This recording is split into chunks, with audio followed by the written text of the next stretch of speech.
everybody. Art Ekman along with Dave Despain from a crippled Big A for round 3 of the AMA Supercross Series.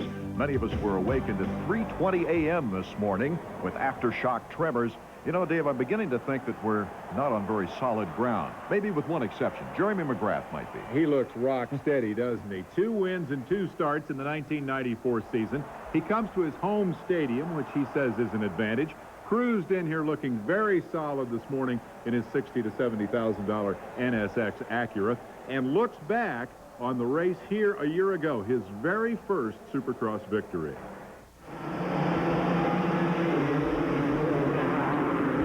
Well, I think before the race I was really nervous going into this race. I got a 4th and a 5th previous to this weekend last year, and you know, I really didn't know if I could win still. So then I went into the race, was behind Stanton, took the lead like on the 3rd lap, and took the victory. Once you've won, you kind of figure out how to do it and how to keep doing it, and that's what I did last year. Now, Art, consider this. The first checkered flag of Jeremy's career a year and a week ago. There have been 16 Supercross races since then. He's won 12 of them. Once he figured this out, he figured it out. Preseason prediction time. We didn't exactly or totally agree on everything, but one thing we did feel was that Mike Kudrowski would be in the top 5, if not be a top contender. And he's fooled us, hasn't he, Art? The only thing worse than a bad start in Supercross is crashing, trying to make up for a bad start. And Kudrowski has done that 2 weeks in a row. Moto World 2's Jerry Bernardo went after Mike to get some answers.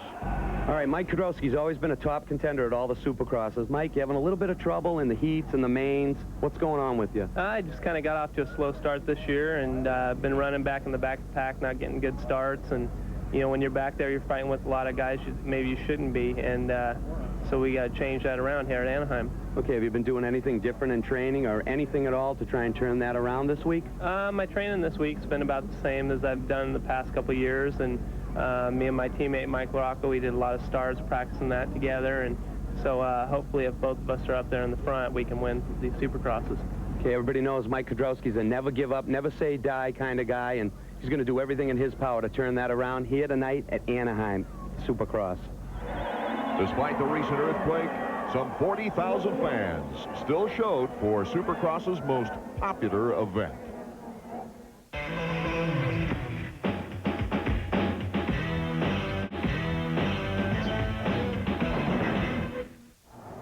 Back to Anaheim because of the earthquake and the rains, no press day. The track wasn't really ready until 1:15 this afternoon, Dave. They survived the earthquake, Art, and then in the middle of the week it started to rain, so they had a mud problem here in addition to the earthquake damage. It's cost them a lot of practice. I flunked geometry. This is an odd-shaped building. What is this, a quadrigon? It's a baseball stadium. The long straightaways are around the outside, and those are your real passing opportunities here, those whoop-de-doo sections. Getting ready for Heat 1, we see Mike Larocco being advised by his father, Tuner. After 2 impressive late finish charges in Orlando and Houston, trying to catch Jeremy McGrath. The big question here today is, can he beat McGrath? Jeremy is the only factory Honda rider not in this particular qualifying heat. We've got Stanton, we've got Lamson, we've got Henry. We've got lots of competition for Larocco, as well as his teammate Kudrowski. Top 4 will move from the heat directly to the main event. Everybody wants that direct transfer. This ought to be pretty exciting. Okay, we're ready to go. Heat number 1 qualifying. Top 4 going directly to the main event. Bad start by Kudrowski and Larocco. As you see there, Lamson takes the whole shot. And it's Billy Mercer going off the track after being bumped by Goodman. Here's Lamson, number 4. Great start for the youngster. And look at Team Honda. 1, 2, 3. Number 5, Jeff Stanton, quickly got around number 8, Doug Henry, to take over the 2nd spot. 3 Hondas up front. Larocco playing catch-up again. Stanton riding with a new energy, and has certainly proved in the first 2 opening events of the year that he is a contender this season. Well, Larocco flying, and look who's up here for him to chase. Number 3, Mike Kudrowski, another bad start. The 32 is Doug Dubach. Good night for the privateer here. His first race of the season, as he's got a selected schedule this year on Yamaha. Dubach, though, is being passed right now by Kudrowski. Kudrowski looking for his rhythm, so far in the early season? Boy, he's really had a hard time. We talked about it at the top of the show. Here he is into the transfer spot. This is for 4th and 5th. So Kedrowski tonight appears to be headed in the right direction. The last 2 races, he had to ride the semi to get to the main, and nobody wants to do that. These are highlights of qualifying heat number 1, and Kedrowski really blew it there. Just something about the rhythm, something about the timing. There goes number 21, Jeff Matasevich, around Kedrowski. That's going to drop Motocross Mike to 6th, and he's got his work cut out for him again. He just can't seem to get it together in Supercross in '94. Matasevich, really a hard battler in this qualifying heat. Coming into the season, everybody knew he's a privateer and looking for a factor ride next year if he's to continue in this sport. Back end about jumped out from under Matasevich there. He nearly lost the spot to Kedrowski. Matasevich versus Kedrowski, Team Polish. Kedrowski getting by Dubak. Dubak on the inside, number 32, shuts the door. Kedrowski has nowhere to go, and Chicken takes advantage of it. What a race. 3 wide on a racetrack where they say it's hard to pass. And it's Matasevich who holds on. And look at number 7. LaRocco wants a piece of this action. This is good. Number 8 is Henry out in front, but Chicken is getting good speed, good quickness. That's Kedrowski right behind him now. And LaRocco coming like a freight train. He has caught Kedrowski, who wants that direct transfer. Fastest man in this pack is LaRocco, but this many guys running close together reduces the passing opportunities. There aren't as many places to go. He got him right there. This was the race in the first qualifying heat because Lamson and Stanton out in front have positions 1 and 2. How about Kedrowski comes up there and gives Sacco a little shove out of the way. Couldn't get around him. This is a terrific motorcycle race. Matasevich had the strength and the endurance to hold these guys off, though, and it was very disappointing for the Kawasaki crew. Only one of them is going on. This is the battle for 4th spot, 4th, 5th, and 6th. In front of you right here, and Matasevich, the privateer, showing the 2 fast factory Kawasaki's the way to go. Jeff, a hungry rider this year, Dave. I'll say, you mentioned it, Art. If he doesn't get a decent ride next year, he's out of here. He's been going the wrong direction for sure in his recent career. He makes every right move during this race to hold Kedrowski and LaRocco in back of him. A lot of it is about the line. Matasevich has consistently been able to beat both Kedrowski and LaRocco to the good line, to get that front wheel there first and leave the other guy with no place to go. Kedrowski putting the heat on, but just can't seem to get by the Chicken. Well, I tell you what, Art, if this is a preview of what we're going to see from Anaheim, it was worth the earthquake, worth the track building difficulties. This is just terrific racing. You don't see this a lot. This many guys running over the top of each other like this. The track looks solid, Dave. It looks like they've done a really good, fast job of putting it together. Of course, it was well known that there was $4 million worth of damage, and they had a $6 million deductible insurance policy, so they even had to pay the whole tab before they got the bulldozers out there. Same deductibles on your car, Art. What a remarkable coincidence.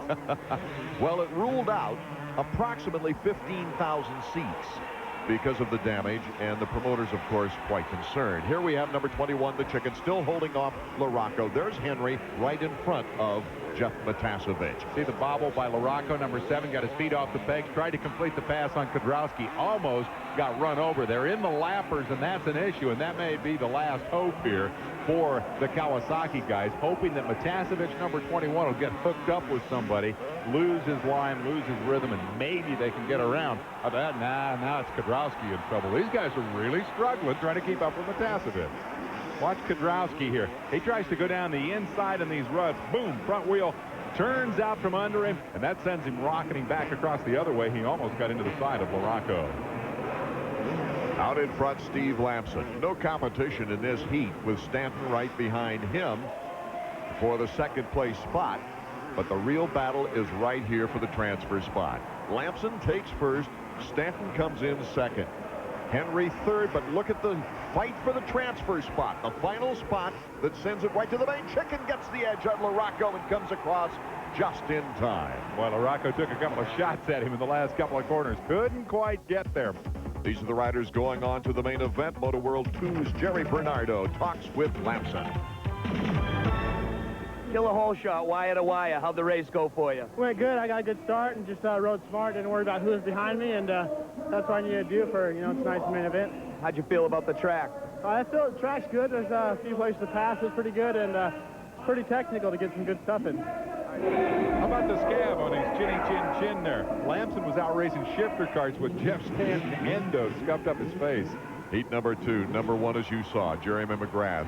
A lot of eyes focused on him. Also, Emig, Craig, and Kyle Lewis, who's been performing well. Number 53 is also in heat number 2 of the qualifying. Jeremy gets a good start, but Emig is out in front of him with Craig, number 19. Denny Stevenson not far behind, number 27, right behind Jeremy McGrath. Here on the highlights of qualifying heat number 2, it's Craig, number 19. Kyle Lewis, 53. I predicted hot stuff for Craig this year, and he didn't show it in the first couple of races. Here's McGrath quickly going to work on Lewis, and then zing right under his rival, Jeff Emig. And, boy, every time those two get together, you wait for the sparks. I had the feeling that Craig was approaching the season with more conservatism because of his reputation of not finishing races last year, not being in shape. He's worked hard on his physical condition. Right now, he's trying to get himself in the correct position to make the turn, and Jeremy takes him on the inside. Craig was a little hesitant coming down through the whoop-de-doos there. When he finally stuck it up on the rail, McGrath was already there. Jeremy into the lead. Look out. And with him taking off in our highlights of heat number 2 of the qualifying, let's take a look back at the valuable transfer position. We've got Kyle Lewis, Denny Stevenson, and there's Larry Ward. Just flops off, steps off the bike. What you see number 31 run over Ward's motorcycle? Yeah. That's his teammate, Larry Brooks. Stevenson, 27. That's Sweet number 10 making the move. This is for the transfer position. Ward, who's been the whole shot artist the last couple races, was up there in it. This is 4th and 5th. Stevenson, number 27. Swink, number 10. Oh, nice inside move by Brian Swink. Again, Stevenson, I think, was worrying about the guy behind him instead of worrying about going forward, and he ended up being the guy behind. Stevenson having his problems after having great potential. And there, we've had a change of terminology on that move by McGrath. His patented aerial move, originally thought to be the can-can, is now labeled the knack-knack, okay? It seems that the bicycle motocross move, the can-can, requires the kick forward after bringing it over the seat, and Jeremy's knee brace just won't let him do it. I'm glad they found a good name for it. Here's Emig for a solid second. Will be interesting to see how those two fare when they tangle in the main event. Jerry Bernardo talks with Jeremy McGrath. Jeremy, once again, you've won. What was the passing room like out there on the track? Well, Jerry, it was a little bit tough. I mean, the lappers kind of take the good line, and it's kind of hard to get around lappers, but you know, I kind of was trying to figure out some different lines, and got a little bit better start in the main. I turned my head. Did you do the can-can? Yeah, I did it on the triple that time. This track doesn't have 2 triples, kind of like the other places. So it's a little bit more difficult to do it, but I'm trying to put on a show for him. All right, good luck, kid. Thanks. Concern of the Kawasaki camp, Larocco and Kudrowski going to the semis to get to the main.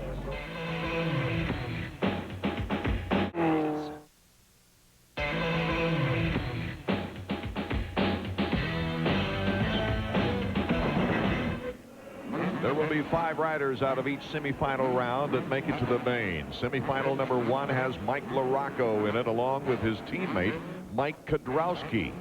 They're obviously the favorites to advance to the main event. There you see Mike Kudrowski, number 3. This is not Roy Turner's favorite situation, however. Kawasaki team manager not very happy to see his 2 stalwarts in the semifinal. I guess if you had to look at the positive side, it's more practice starting off the gate because they've had all kinds of problems so far this season. It's Mike Kudrowski out in front. Stop the presses. Kudrowski has a whole shot. It's a whole new season. But number 7, you see him in the middle of the screen. Mike Larocco did not get a good start again. Boy, I'll tell you what, if they scored points for passing people, Larocco would be the runaway champion in this series because he starts in the back and passes everybody. Sounds like another series to me, Dave. Yeah, indeed. Look at this move. Right through the middle, and he's got 3 guys in 1 pass. He'll have no trouble in these highlights qualifying for the main event. It's just the slow starts that kill him every time. Usually the fastest bike on the track in every event he participates in. Starts can be summed up very simply. A lot more things can go wrong than go right. And this season, Larocco and Kudrowski have discovered virtually every one of those things. Number 23, Jeremy Buell from London, Ohio, out in front of this pack as Larocco. Oh, he had trouble there with Doug Dublock. Dublock with 1 Supercross win in his career. As we mentioned earlier, a limited schedule this year, coming off an injury-riddled season last year. There is the pass that LaRocco wanted to make on Doug Dubach. He has spent most of his night racing guys with 3-digit numbers that he didn't even know had Supercross licenses. Mike Kudrowski out in front has it pretty smooth. Problem is, when you win the semi, you don't get much of a pick of starting spot for the main event, and that's been his problem all year.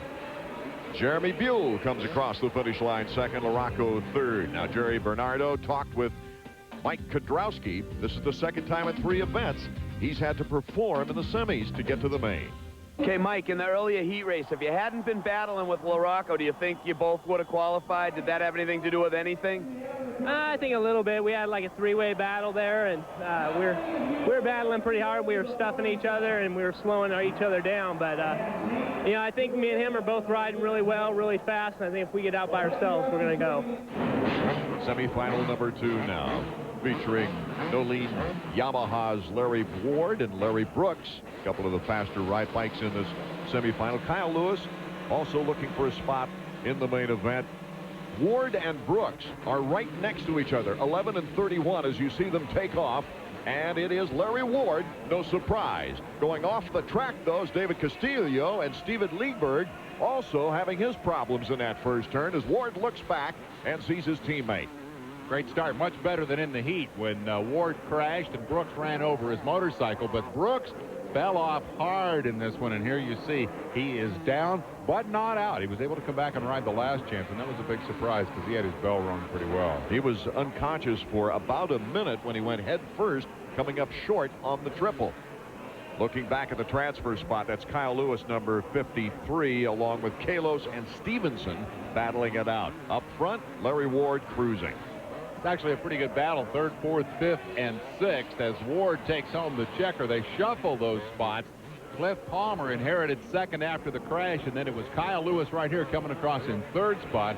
4th and 5th to Kalos and Stevenson, and they're all going to the main. Let's go to Motor World 2's Jerry Bernardo, who caught up with Larry Ward. Okay, Larry, that was a little bit better than your earlier heat race. How'd you feel out there? How'd the race go for you? I felt real good. You know, my Nolene Yamaha's running real good. Feel good tonight. It's the best I've ever felt at Anaheim. I love coming here, but I never seem to ride that good. I'd like to give a call out to my teammate Larry Brooks. I hope he's okay. He's a great teammate. He pushes me every day, and we have a lot of fun as well. So I hope he's doing okay. Is that a little bit more of a confidence builder towards the main now? Yeah, definitely. My old teammate Brian Swink at Suzuki, I think he misses me. He gave me a little love tap there in the heat race, so I'm looking forward to the main. Like I said, my Sizzler Nolene Yamaha is running well, and I'm having fun here tonight. All right, good luck. Thanks. Those getting into the main through the last chance, Buddy Antonez, Doug Dubach. Dubach just beating out Ashkenazi from Australia for that honor. We'll be back to Anaheim Stadium with the 125 main event after this.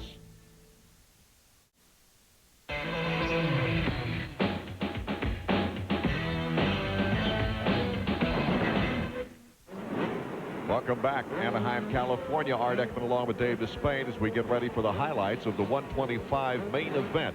Your favorite right there, Damon Huffman. Pedro Gonzalez also very quick, the Mexican national champion who's done very well in his limited appearances so far in the United States.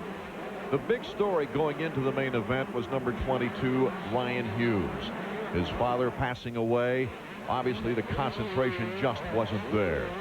Ryan Hughes going down in both the heat racing, and here you see the last chance qualifier. Gets gamely back up, but fails to make the main event. Second ranked in the Western Region points. It's just a real tragedy that he won't be racing tonight. There you see the points. Hughes will not start the feature, so it's Huffman versus Gonzalez. Decker coming off an injury from last year. We get set at the line in our highlights now for the 125 main. The future stars of Supercross get ready in this 125 Western Division event. Their second of the year, as both the East and the West met in the last event in Houston.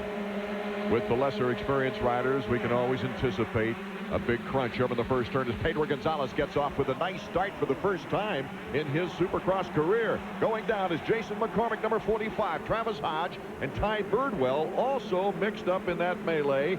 Donald Upton is off his bike.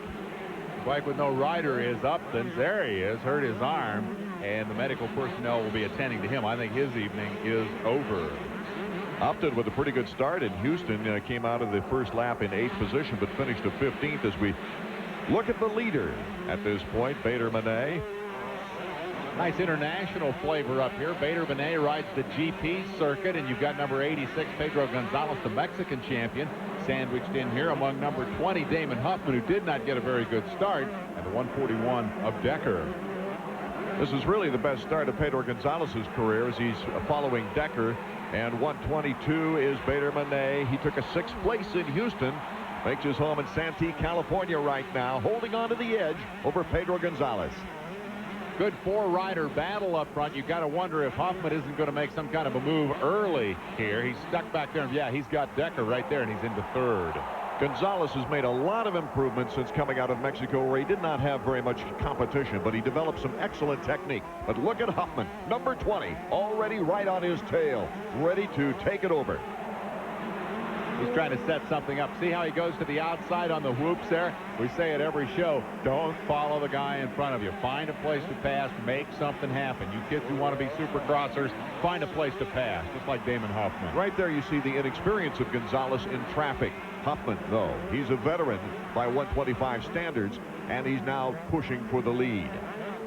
He was certainly the pre-race favorite, number 20, Damon Huffman. Long, lanky kid. Kind of reminds me of Mike Bell back when he came up in the 70s. He was about 6'2", 6'3". Huffman's not quite that tall, but as he puts the pressure on Manet here, you see those big, long legs working and working well. Ooh, how about Pedro? Yeah, he doesn't lack courage, but he gets caught in that basket. Yeah, you can. It's easy to jump it in there, but the hard part is making it pay off. The pass by number 20. Gonzalez made all the sparks jumping into the whoops, but it was Huffman who came out faster, and that got him the lead. Huffman crashing hard early last year set him back quite a bit, as we see Manet now in 3rd, but getting pressed by Decker.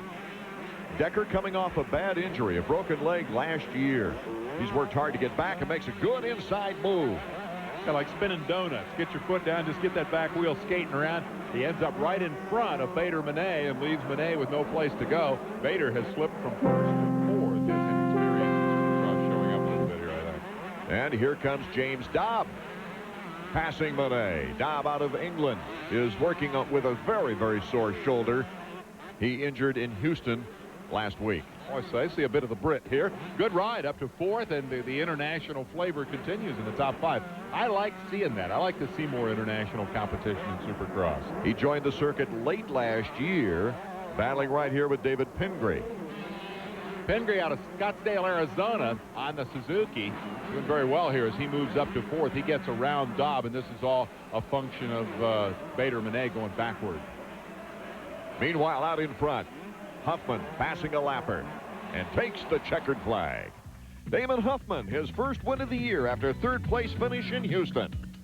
Gonzalez, his first platform performance of the year, and it's Decker's first ever. Jerry Bernardo with the 5-time winner. Damon Huffman, new rising young sensation. Wicking it up out front. How did it go for you? Well, I thought I had a good jump off the start, but really, I don't know what happened. I missed a shift, and a bunch of guys got in front of me, but I rode really good, and I chose excellent lines, and Maria made it that much easier to pass all those guys and pull a little bit of a lead out, and then last couple laps put on a little show for the crowd. The top 3 in tonight's Anaheim race, the top 3 in the point standings as well. How about Pedro? Pedro Gonzalez, this is the 2nd time you've been on the podium. You had a good race. How did you feel out there tonight? Well, yeah, this is my 2nd time on the podium. I feel great. Well, just I want to do better this week in San Diego, and I think that I can do it. The 125s in the record books. Damon Huffman, his first win of the season and the points leader. We'll be back with the 250 main right after this.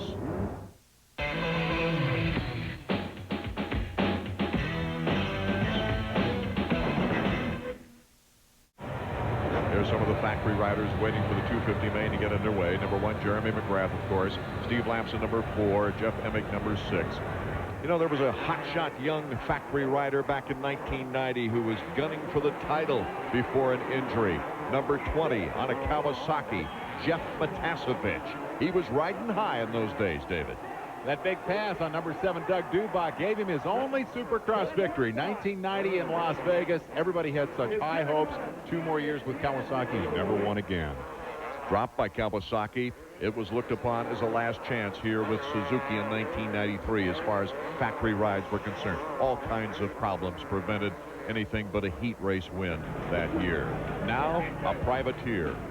The atmosphere more desperate, trying to rekindle past glories.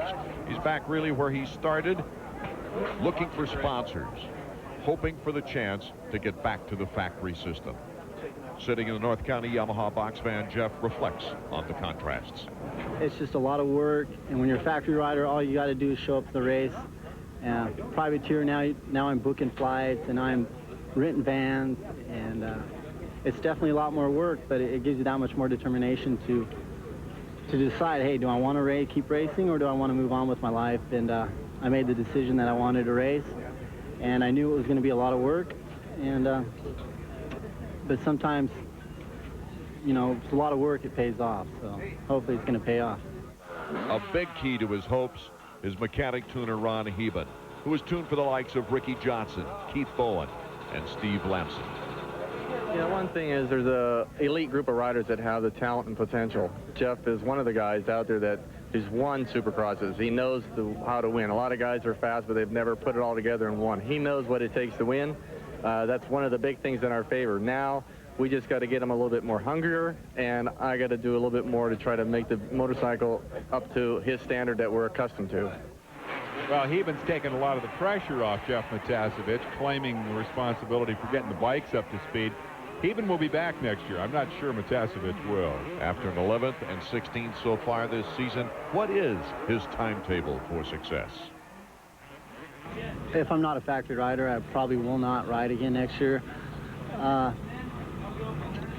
But I feel I have the speed, and each week the bike's getting better, and I'm feeling more comfortable on it. And the speed's there. I've done it before.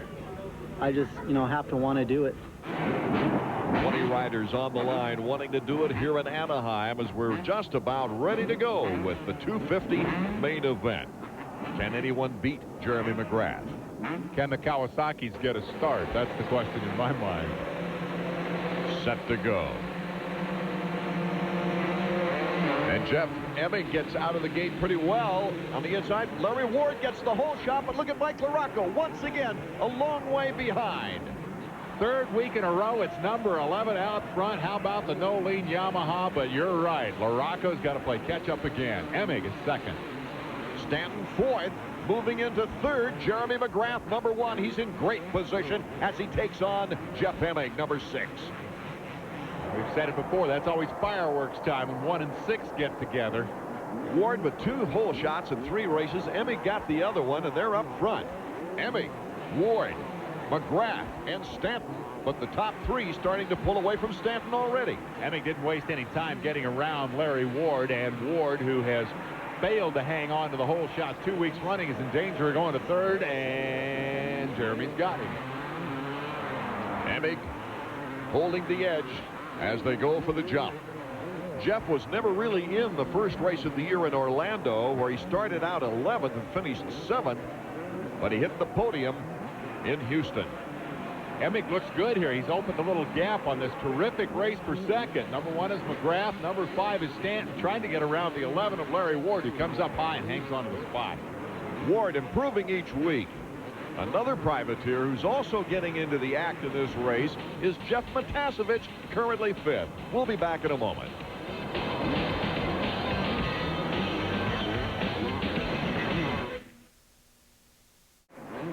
Back to Anaheim, California.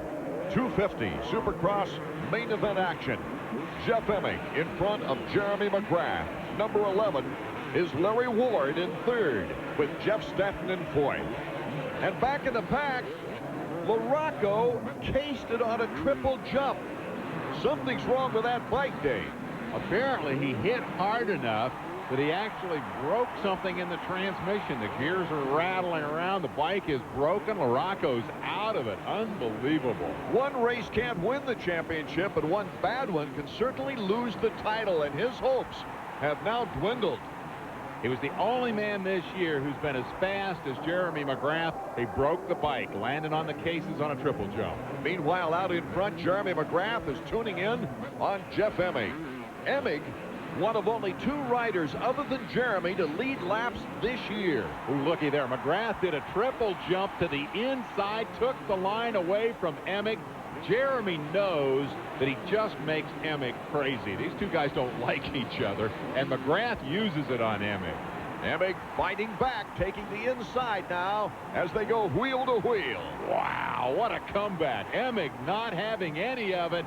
Says, I don't like this guy. I want to be in front of him. And he put a great retaliatory pass on Jeremy McGrath. Has anybody else passed Jeremy McGrath this year? Not that I remember. Absolutely correct, Dave, as they come off the whoops.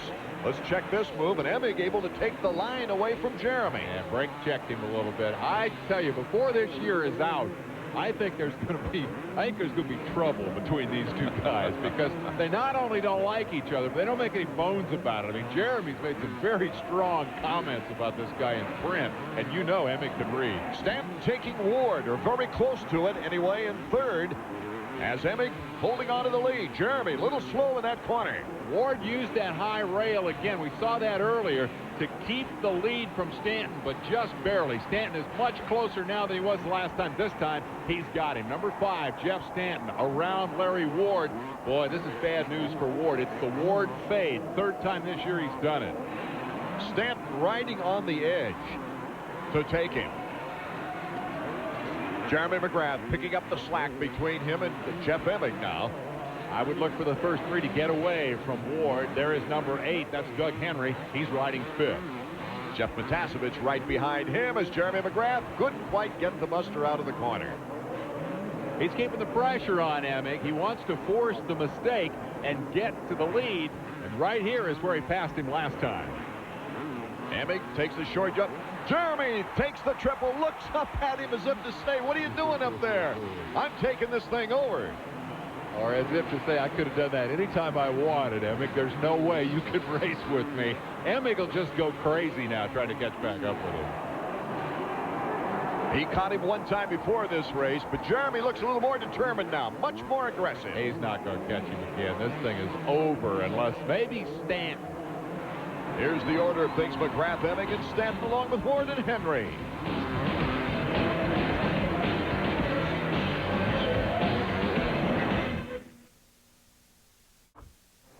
Welcome back to Anaheim. 3rd event of the year as things are underway with guess who out in front. McGrath is gone, and I mentioned Stanton as a possibility to catch him. If he's going to do that, he's got to get around Jeff Emig. And in the battle of the Jeff, Stanton is right there starting to put some pressure on. Emig, after leading for 4 laps, now the question is, can he finish on the podium? Stanton, though, has been riding with such aggressive movements. And still hurt a little bit. His shoulder dinged up last week in Houston and still sore. But you're right, he's being very aggressive. Kind of hard to know what to expect from Stanton. He said he had a new outlook coming into this year. We've certainly seen moments of brilliance, but the results haven't been any different from last year. Well, that crash in Houston was a doozy. He certainly showed courage and desire to get right back into the fray. He only lost 1 spot in that crash in the qualifying heat, even though it ripped the visor right off his helmet and knocked him a little cuckoo for a while. He's taken on Jeff Emig now on the outside as Emig has the edge on the turn. Stanton's trying something every corner. He's trying to figure out a different line to get around Emig, and I'm beginning to think maybe it's a matter of time. He looks quicker to me than Emig. Emig so far hasn't cracked under the pressure, but here comes Stanton on the whoops. Find your spot, find your time, make a line, go around, get to the front. What made Stanton a 3-time champion. Stanton in 2nd place now, Emig in 3rd. I'll tell you who's doing a good job here is number 11. Larry Ward has not lost the pace like he did the last 2 times out, and there may be a reason. Cycle News joked, asked him if he was training harder. He said, yeah, cheeseburgers and Twinkies. But the fact is his team manager, Clark Jones from No Lean, kidnapped him this week, took him up to Apple Valley, said, you're staying with me, you're going to eat right, you're going to sleep right, you're going to do better this week, and he is doing better. He's maintaining the pace. He sure is, as he looks like he's picking up the space on Emig. He led the first race in Orlando, then faded back to, what, 4th or 5th before the crash with Jeff Stanton. Jeremy McGrath won that race, too, you might recall, as he leads this one handily. In the next outing in Houston, Texas, Ward again got the whole shot. This time faded, but not quite so badly. He ended up in 7th spot. But he says it's not physical condition. He says it's mental conditioning. He says you got to be able to think fast to run up front. I don't know if I buy that. Well, I think slower when I go out late at night, too, you know. You've been talking to Clark Jones. Anyway, number 11's doing a great job here tonight, so give him credit. Whether it's physical, whether it's mental, whether it's getting more sleep, he's up there putting pressure on Emig, and that could be a key to a podium finish for Larry Ward tonight. It is McGrath out in front, though, with his teammate Stanton second and Emig third.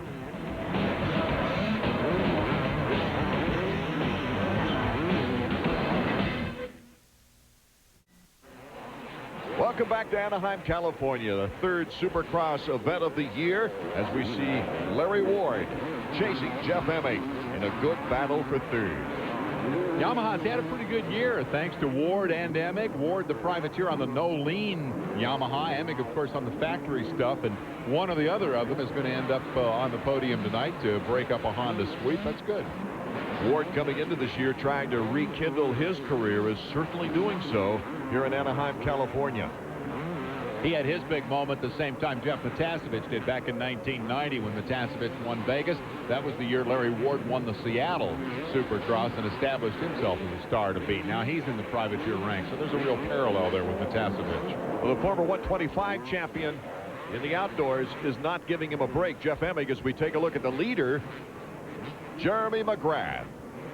And we see the lap traffic, the only threat to Jeremy's 3rd straight victory. Stanton is not going to catch him tonight. So unless Jeremy tips over passing one of the cannon fodder here, this one is history. Jeremy McGrath out in front. No one expected any rookie to steal the show like Jeremy McGrath did last year.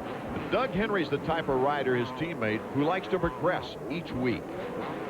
Yeah, you know, that's the main thing with consistency is, you know, learning from your mistakes. And if you make a mistake, you got to figure out what you did the next week and, you know, try to correct it during the week practice. And, you know, that's what I did last year. And, you know, this year it's going to be a lot different because I got to learn, you know, about the 250s. And I feel real comfortable on them. So I don't think there'll be too much of a problem this year. Henry starting to get a little pressure from behind as Jeremy McGrath continues to lead and rides with ease. Has not been pressured in the last 3 laps. Here's the battle with Henry and Kedrowski. Kedrowski got a bad start again, came out of 10th and has made a terrific charge, is taking on Henry for 5th place. It looks like Kedrowski is starting to get some of the rhythm back. Well, at least he's kept it off the ground tonight, and that's an improvement from the first 2 outings. Although, frankly, I didn't expect to see him running back in 6th at this juncture in either the season or the evening. I thought Kedrowski was going to be faster than he's been this year. Henry's holding him off pretty well despite that sore shoulder. He and Stanton both with sore wings. Stanton after the crash in Houston, and number 8 Henry crashed in practice between Orlando and Houston. And really how it's affected him is he's been unable to really work out like he's accustomed between races. His conditioning, he's trying to bring it back a little slower simply because it's still so sore. That's the thing people forget is the amount of time and energy that these guys expend between races. Look out, Kedrowski comes in and makes the move. Good block pass. Kedrowski moving into 5th place. Henry moving into the hay bales, and that'll be a disappointment for him. And meanwhile, sailing through the air with ease, taking 2 triples over those small little jumps, is Jeremy McGrath. You can see it on his butt right there. He's kind of got the knockoff leathers every week. It was Mac Attack, as in McGrath, a knockoff of Shaq O'Neal. Now it says Phone Home, a tribute to his sponsor, 1-800-CALL-COLLECT. I love it. Stanton in 2nd place, number 5. Emig in 3rd place. Not that far behind, but really hasn't given any challenge to Stanton lately. They're in traffic, and that will affect both of them, whoever gets through the traffic more quickly. Point is, neither of them can catch McGrath, and I don't think now that Emig's going to be able to do anything with Stanton. If there's a danger here, it would be that Emig might be caught by Larry Ward, who continues to be pretty aggressive. Emig trying to get by Kalos here as Stanton has Denny Stevenson, number 27, in front of him. Emig looking back, and just rides off the racetrack. One more reason why you don't want to be looking over your shoulder. He looked right, the bike turned right a little bit, he hit the whoop wrong and drove off the road. Big mistake. A good break for Larry Ward.